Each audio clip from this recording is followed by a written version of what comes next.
بسم اللہ الرحمن الرحیم۔ ہجری سال کا آغاز محرم الحرام سے ہوتا ہے، جبکہ عیسوی سال کا آغاز جنوری سے ہوتا ہے۔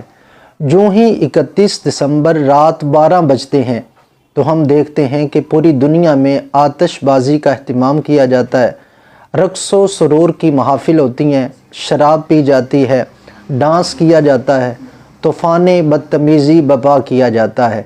آیا اسلام میں اس کی کیا شرعی حیثیت ہے، یا نئے سال کی مبارکباد دینا یہ کیسا ہے؟ تو یہ بات ذہن میں رکھنی چاہیے کہ شمسی تقویم یہ بھی ہماری ہے اور قمری تقویم یہ بھی ہماری ہے۔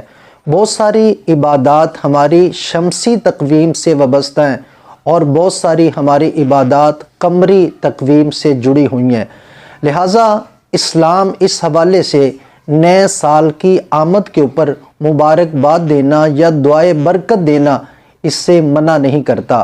ہاں، اسلام ان کاموں سے منع کرتا ہے کہ جو اسلام میں حرام ہیں، ناجائز ہیں۔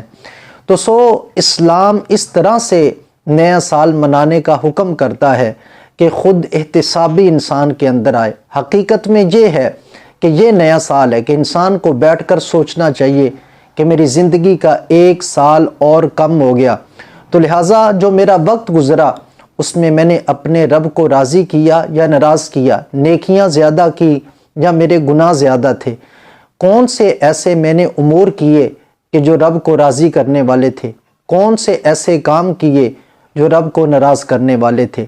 حقیقت میں خود احتسابی کا نام ہے، اور اس حوالے سے اگر کیک کاٹ لیا جائے، مبارکباد دی جائے یا دعائے برکت دی جائے تو قرآن و سنت اس سے منع نہیں کرتے ہیں۔ ہاں، یہ ناچنا، ڈانس کرنا، رقص و سرور کی محافل اور شراب پینا اور موسیقی کا اہتمام کرنا، یہ سارے کے سارے کام جس کی اسلام میں گنجائش نہیں ہے، اسلام ان سے منع کرتا ہے، ان سے روکتا ہے۔